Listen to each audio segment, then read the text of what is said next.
probably through it. Hey, someone's with us. Hey, sorry, we're trying to get going again. I got something.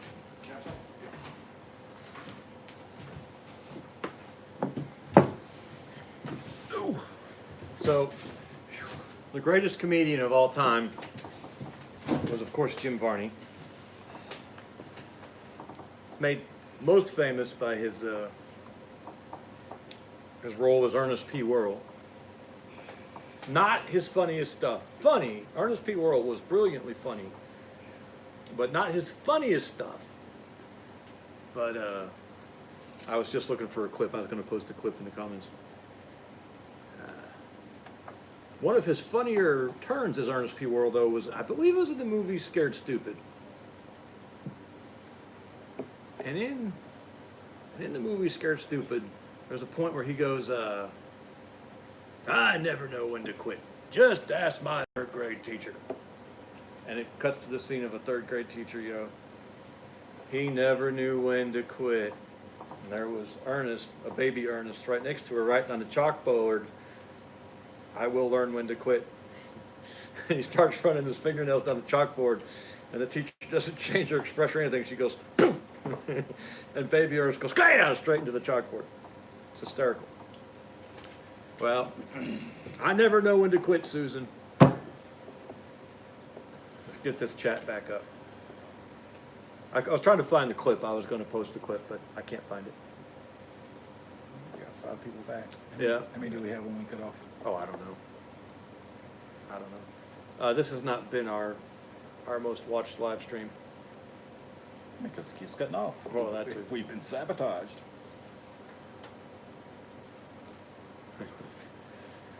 Part 4. We're all the way up to part 4. Turn this into a series. So, the first one, they're saying we're still alive on the other one. The first one was 45 minutes. The second one was 56 minutes. I'm not sure what the third one was. Because we're still on there. So Technically. It's still ongoing.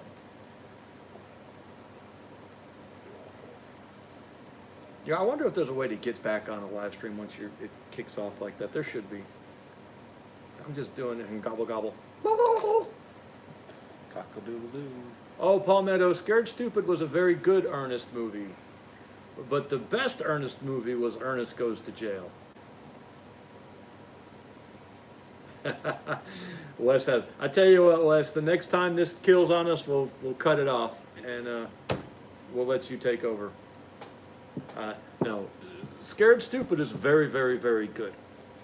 But Ernest Goes to Jail is just a tad better. I've been vandalized by Elvis. Hunter Kirk is in the bottom third of his cigar, so we'll probably lose Hunter Kirk when his cigar's over. All right, we might go live with Wes. Although, I'm supposed to go to bed early tonight because I've got a lot I'm supposed to do tomorrow. And here it is, 11:30, and I'm still gasping. Where were we at? We were at Circumcision of the Heart. Yeah, the ditch people fall off in. They say, what you were saying, Well, they get almost this Calvinist idea. they'll say I'm right with God in my heart, but that's when it cut off. Yeah, and they said, so if the flesh is important, it will follow. I don't have to worry about my flesh because I did the heart first. And so, God's word's going to permeate out into my extremities, and I don't have to do anything. And so then Right. they claim to have the faith, but then they say the works aren't important. But you're judged by your fruits. I mean, I can say all day. Oh yeah, that, no, yeah. It's definitely a ditch, and they're getting off into a whole other ditch. I'm right with God in my heart. I can say all day long that I'm right with God in my heart Mm-hmm. as I'm having sex with some man's wife. The fruit is showing different. Yeah, or some man. Yeah. How do you go live with Wes? Wes has an app called StreamYard, and so it lets him have multiple people in his live streams. I keep meaning to get it. I want to use it because I really want to have Wes on my live streams. Your fruit will show what's in your heart. Yeah. That disconnect is as false, probably more false than anything else, because what we're saying is start with circumcise your heart, and then circumcise the outside. And they're saying, well, I circumcise my heart so my outside doesn't matter. Well, no, the spirit comes first, but the flesh has to follow. You know, what's bound in heaven is loosed in earth, and what's loosed in heaven is bound in earth. The two, spirit and flesh, communicate with each other. Is communicate correct? They affect each other? What's the right way to say that? Influence each other? Affect. Let's say affect. The spirit and the flesh have consequences on each other. How about that?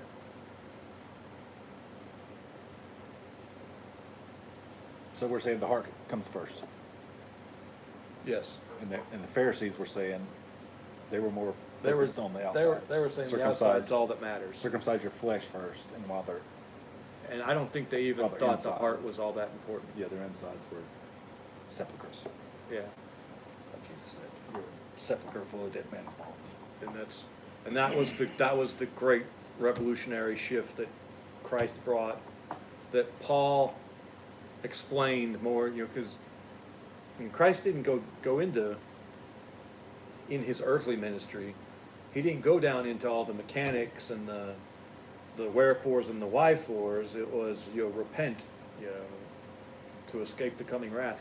He was basically saying, you know what you need to do what Moses said to do. And then Paul comes along later and fills in some gaps.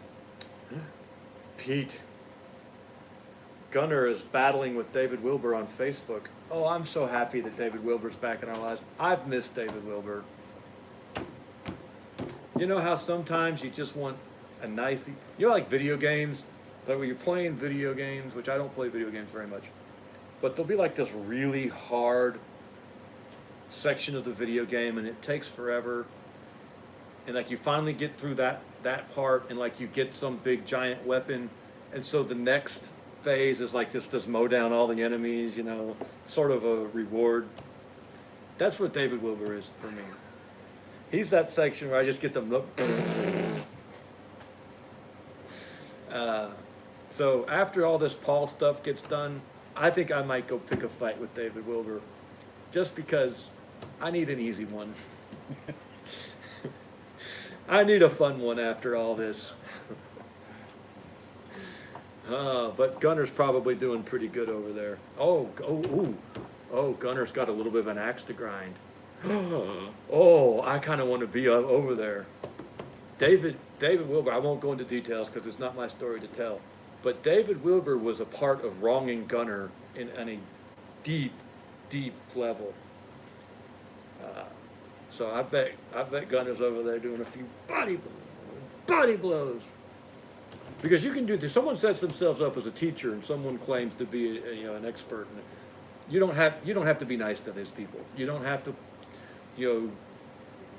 Christ, John the Baptist, Paul, they were hard as hell on you vipers. You know, who told you to escape the coming wrath?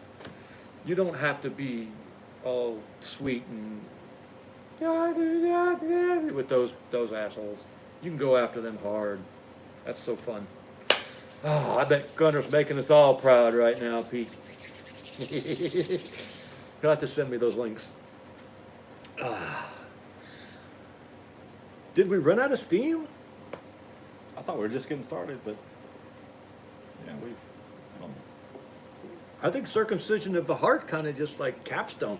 Boom! And like, what do you do after that? I honestly, I don't see the argument. I don't see where they're coming from. Let's recap. So the people who agree with all the Paul deniers are people who deny Jesus. I'm pretty sure you're still full of steam. I'm full of something. Feminists, homosexuals, all these people hate Paul.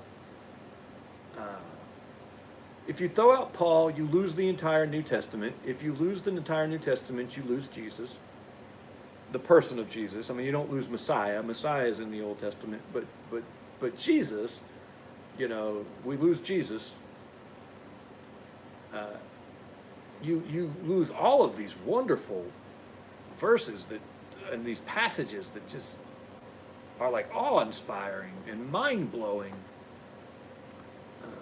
And you lose this idea of do you think you lose the resurrection? You probably don't lose the resurrection. You probably lose the best defense of the resurrection, the most explicit defense of the resurrection. Because there were Jews who denied the resurrection. The Sadducees denied the resurrection. So I don't know that you can get the resurrection solely out of the Old Testament. But I think the Sadducees also rejected everything except the first 5 books. So maybe the resurrection is in the Tanakh, is what they call the rest of it. Facebook is like court. If you're there, you've already lost. Kimmy is having trouble with the feed. Kimmy, we've been having trouble with the feed all night long. It's just been ridiculous. In fact, this is the last time. We're at 19 people. We're at 20 people. This is the last time we're going to restart it. If it dies after this, we're done. So you lose all these wonderful passages of Scripture and all these affirming things about how we're to live our lives. For what? What do you gain? What?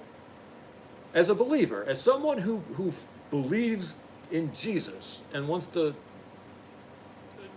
follow in the footsteps of Christ, what do you gain by throwing out Paul? I don't see it. I don't see it either. And they still can't show me one place where Paul contradicts Scripture. No one. And I've got on the internet, and Jeff showed me someone the other day. What was that channel? Jews for Judaism. Jews for Judaism. So this is a Jewish guy who, a Christ denier, because I personally believe there's a lot of Jews who accept Jesus and just don't say anything. I'm not sure it's possible to accept Jesus and not say anything, but that gets a little weird there. Wait, I want to go there. But this guy is a straight up New Testament denier, hates it. And I listened to... And that's why I suggested that, because I'm sure they have the same arguments as... But I don't know what the other arguments are that these people are given. So that's all I could... He didn't have any arguments. It was an 1.5 hour long presentation. Just him talking and saying a lot of nothing. He said a lot of nothing. I would watch his videos and I'd come away so boiling mad. I'm like... But what does twisting. What does he actually say? He just says nothing. Yeah. So I just don't even. And here's what's so insidious about these people, in Paul deniers. Now, when I say that, now, I'm not talking about the Jews and Muslims and people who should deny Paul. These people should deny Paul because they reject Christ. And what kind of weird whack job would you have to be to deny Christ and then accept Paul? I mean, it's just ridiculous. So for a Jew to hate Paul, I'm fine with that. For a Muslim to hate Paul, I'm fine with that. But for you to say that you're a follower of Jesus and that you reject Paul, I don't understand that. But for you to say you're a follower of Jesus and then quietly, insidiously, sneakily go around and try to undermine faith in the gospel by undermining the gospels written by Paul, that makes you an infiltrator. So the difference between a spy and a special forces guy is who's in uniform. If they catch you behind enemy lines out of uniform, you're a spy. If they catch you behind enemy lines in a uniform, you're special forces.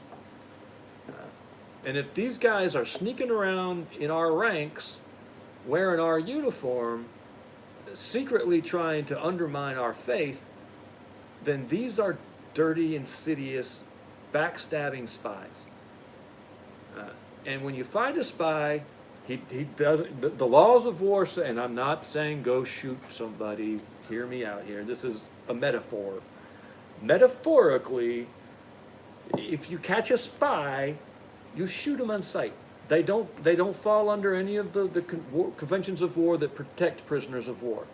Spies are shot on sight. Their backs up against the wall. Boom. So spies are people out of uniform? Yeah. So people in uniform are special forces? Yeah, they're like commandos behind special forces. They're doing the same thing. They're sabotaging. But one side is being honest. Jews for Judaism is honest. Yeah. Yeah, he's a commando. He's a commando for the other side, But he So came. he's special forces. He's special forces. Someone that sneaks in and is. Yeah. A disciple is a dirty infiltrating spy. Okay. Wearing the. Oh, shut up, Palmetto. Dadgummit, I should have seen that coming. What? He says, by your definition, a paratrooper is special forces. We won't go there tonight. Play ya haters. I don't. You still have to define this for me because I'm not Okay. grasping. Okay, special forces is wearing their uniform. The uniform of the side they're a part of. Okay, and a spy is wearing the enemy's uniform. Yeah. Or Okay. you're trying to blend in with the civilians or Okay, something. all right. But yeah. Okay. But if you're wearing the enemy's uniform and you're a spy, and All right. you get your back put up against the wall and you get That's shot. what I was confused about. You were saying, well, special forces wear the uniform, but you were calling this guy a Right. spy because he's. Right. I see what Okay, you're saying. all right. Yeah. was a I little wasn't confused. clear. All right. I'm clear now. Airborne Rangers lead the way. Hooah! Fine, y'all lead the way. We'll be there when you get there. Well, we always need cannon fodder. We're waiting for you when you get here, boys. All right. But what do you think? Should we try to shift topics? I think we covered that one pretty thoroughly. Yeah, I mean, not knowing what the topic was because we don't have an argument from the other side. Yeah, we don't know what they say because they won't say what they say. Right. I mean, if they would just give us something that Yeah. we could work off of. They keep asking all these little Weasley questions. Well, don't you think? Well, don't you? And they try to set up the whole argument and put up all these fences and walls and battlements around their argument before they make the argument. And so they come up with the my ass rides in Navy equipment. They have the Marines. I mean, it's the acronym for Marines. My ass rides in Navy equipment. Anyway, yeah, the Navy is the world's best taxi service. I'll give them that.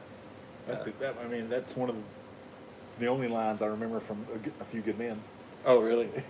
He was like, what did he say? It was Kiefer Sutherland. He was like, "Oh yeah, the Navy. You boys always give us a ride when we need somewhere to go or something."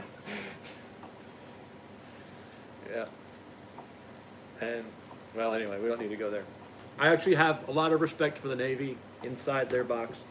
Anyway, these guys, they'll just ask all these questions and, try to build up these castles to defend, but in the end, they just got this castle and nothing in it, And it ends up being a sandcastle after all that, because all you got to do, because their main accusation is that Paul is antinomian, Paul is against the law, and as soon as you read Paul, you can see he is not against the law.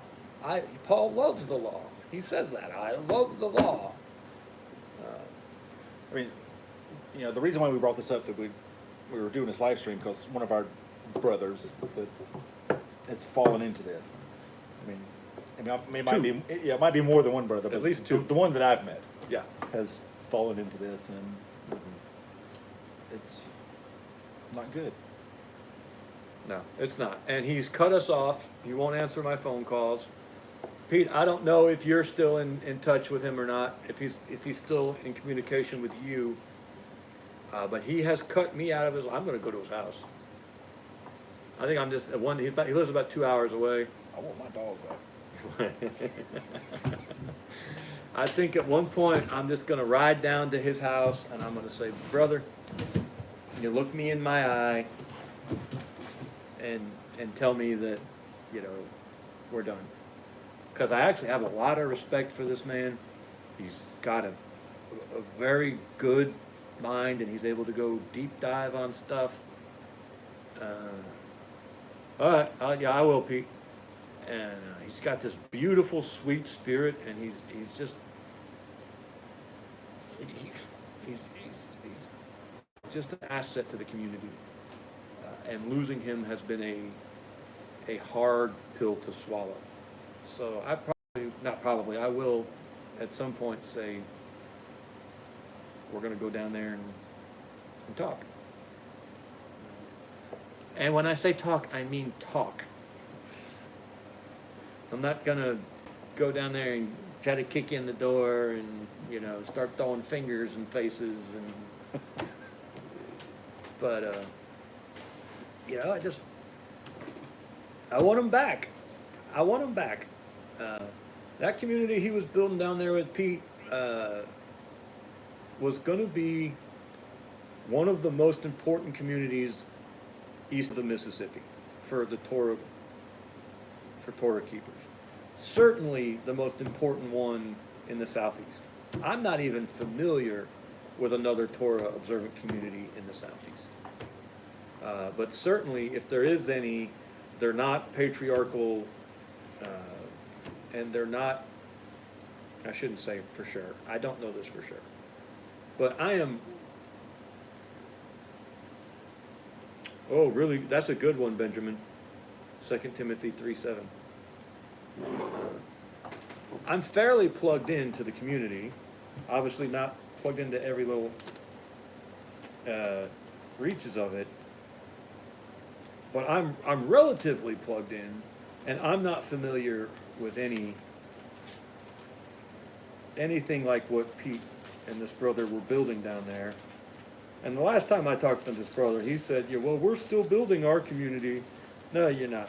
Your community is dead because you're counting on this dirty, worthless, lying sack of trash who goes by the name a disciple.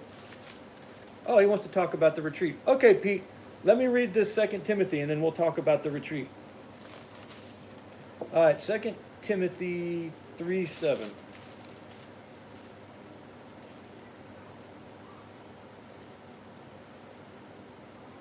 All right, I'm going to start at the beginning of the chapter. This know also, that in the last days perilous times shall come. For men shall be lovers of their own selves, covetous, boasters, proud, blasphemers, disobedient to parents, unthankful, unholy, without natural affection, truce breakers, false accusers, and here's where we're talking about a disciple in verse 3, incontinent, fierce, despisers of those that are good. Well, except for incontinent and fierce, and then we're talking about me. Traitors, now we're back to talking about a disciple. Heady, high-minded, lovers of pleasures more than lovers of God, having a form of godliness, but denying the power thereof, from such turn away. For of this sort are they which creep into houses and lead captive silly women, laden with sins, led away with diverse lusts, ever learning and never able to come to the knowledge of the truth.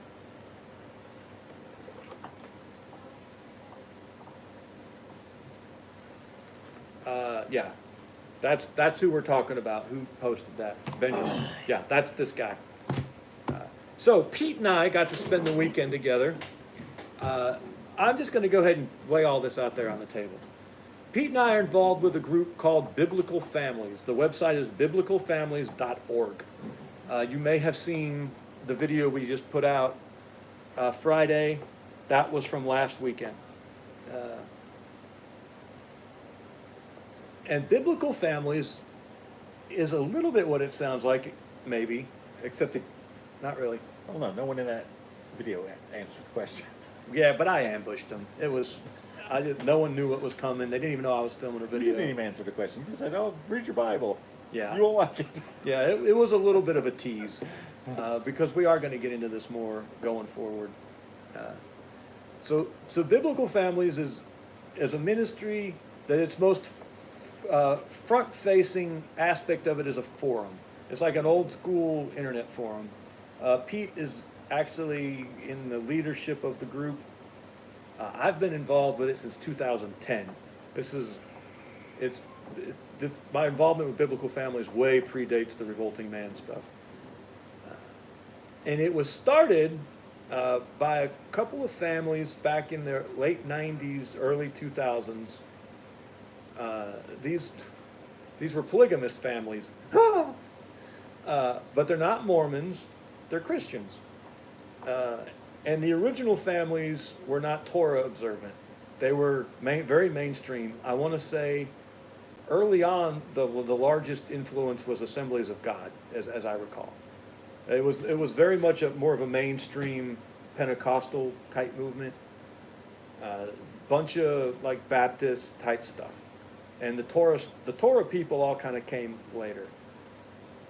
And so the original vision for the ministry was just, hey, let's give a place for these polygamous families to just interact with each other and not have to be weirdos all the time. I don't know how I've never heard of this. Yeah, it's biblicalfamilies.org. Pete, sir, do you mind? Yeah, thank you. Never mind, you did it. That's what I was going to ask.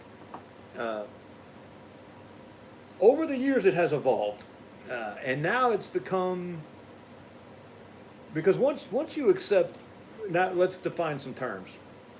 Polygamy isn't the correct term for what biblical families espouses. Polygamy, if you break it down into the Greek or Latin or whatever the hell it is many loves. Poly, or is it many? Yeah, I think it's many loves. Yeah, and the second link Pete just posted was to the forums. The forums is sort of the most frontward facing. Now, the other resources on the site are also they're excellent, and they don't get the attention they deserve. But the forum is sort of where everyone ends up at. And I'm on there as the Revolting Man, and I think Pete is there as Pete R, or it might be Pete Rambo. I can't remember. Anyway, check it out. But what you end up at is patriarchy, because, I'm sorry, we're talking about polygamy isn't the right term, because it's many loves, and many loves could be all sorts of things that are against the Bible. The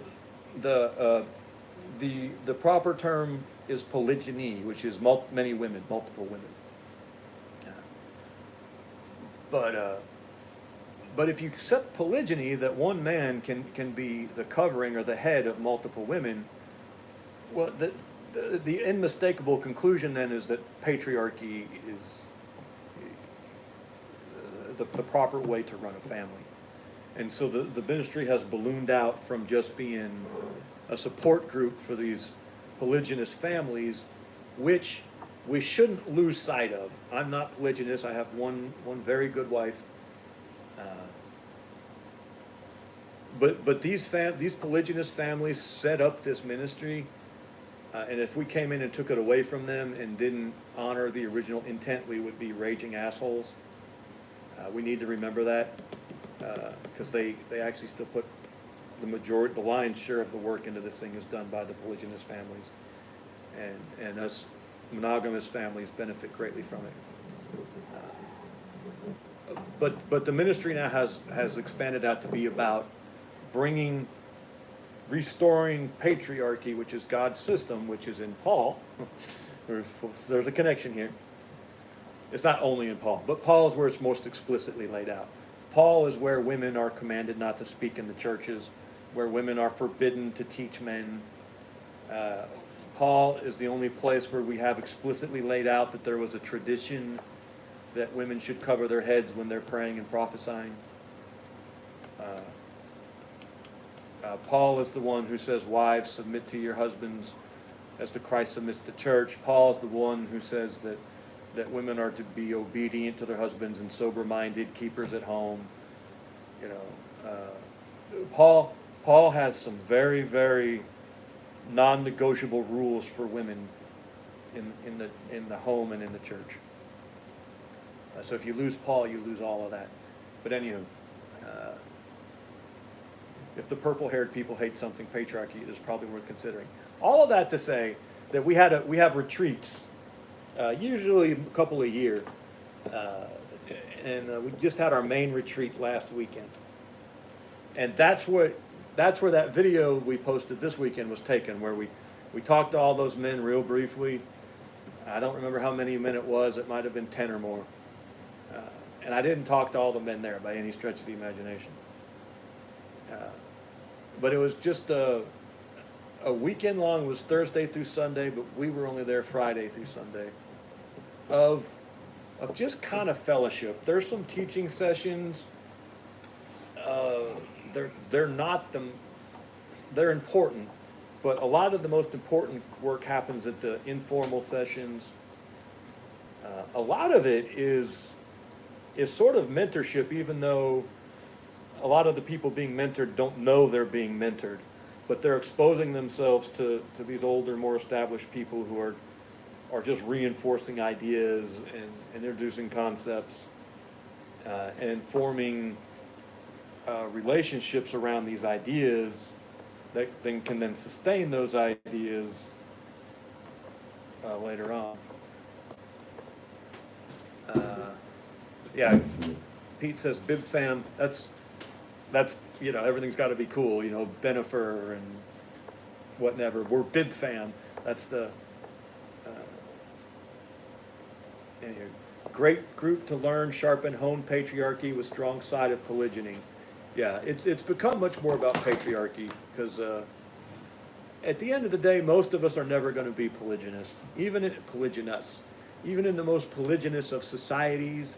Something like only 15% of marriages end up being polygynous. There's just not enough women to go around for everyone to have multiple women. Although there are some studies that say that actually if men delay marriage and women marry young, that up to 50% of marriages could be polygynous and everyone could still get married. I don't think polygyny should ever be the majority of. I think it's a wonderful safety valve for a society. I would love to be polygynous. There's a lot of men out there who say it's okay, but it's not for me. I would love to have more wives, more. But I don't. I'm not putting any effort into it because I don't need them. I have 15 children. I have a good wife. It's a lot of work, and I'm not good at prioritizing my time as it is. Even though we know some very successful, wonderfully blessed polygynous families that are not Mormon, that are followers of Jesus, that are both Torah and non-Torah keepers. And there's definitely some, although all the people we know with the most, now that's not, there's one guy we know who has 3 wives and 12 children. So he did pretty good. And he has 3 wives at the same time. Actually, no, this is a lie. I was about to say something that was untrue. Because I was about to say that all the people we know with the most children are monogamous. But that's a lie. I have 15 children, but I've had 15 children with 3 women. Just because I didn't have all the women at one time doesn't mean I was monogamous. That's serial monogamy. I just didn't have to take care of all 3 women. I've only had to take care of them one at a time. So I was about to say a lie. Even you got 8 kids, right? 2 women. Now there was one man at the retreat this weekend last weekend, who had 10 kids with 1 woman. And I do have 9 kids with 1 woman. So that guy's pretty impressive. But let's see. Oh, what did we do this weekend? We had a great session that I wish I'd gotten some video of, where I stood up at the beginning. And it was right before prayer time, and I didn't know it was going to be. I asked permission to do this from the leader first, but so he gave me a time slot to do it, but I didn't know that time slot was going to be right before prayer time. And I was open carrying. I know some people don't like open carry, but I like open carry. It's just be on it. I'm not saying if you don't open carry, you're not honest, but I want to normalize it. I'm not saying everyone should open carry, but I open carry. I'm not saying I'll open carry forget it. It's not important. Anyway, I was wandering around with this big old service pistol strapped to my hip, because I also believe that one of the reasons I open carry is because I don't think your firearm is the place to save weight. So it wouldn't be easy to conceal mine anyway. And I stood up at the beginning of the session, and I started talking about how valuable wives are, and gift from God, worth more than rubies and all this stuff. And I said, and that's why I'll be taking all of your wives now. And every year I got the little gasp, huh? And I said, yeah, but why are you acting so funny about all this? I said, I've got the gun. None of you are armed. You're not obeying the words of Jesus or the example of the apostles. Jesus told us to make sure we had weapons, and the apostles were carrying weapons. So you guys aren't good husbands to begin with, and you can't stop me. And they're going to ho. A couple of men jumped up real quick and ran out to go get their guns out of their cars and come back. And I said, look, I don't want to hear anything out of you. If you have a gun on you right now, stand up. And a couple of men raised their hands. Wes says, I crop dusted the continent with children. I was a regular Wes Appleseed. Nice. I said, all right, these men and I are going to go outside right now, and we're going to divvy up all your women. And don't any of y'all in here think you're going to take any of these women and run. And I identified a woman prior to this, and I said, see this lady over here? She's got a gun. She's guarding all my women for me. Because she had a gun.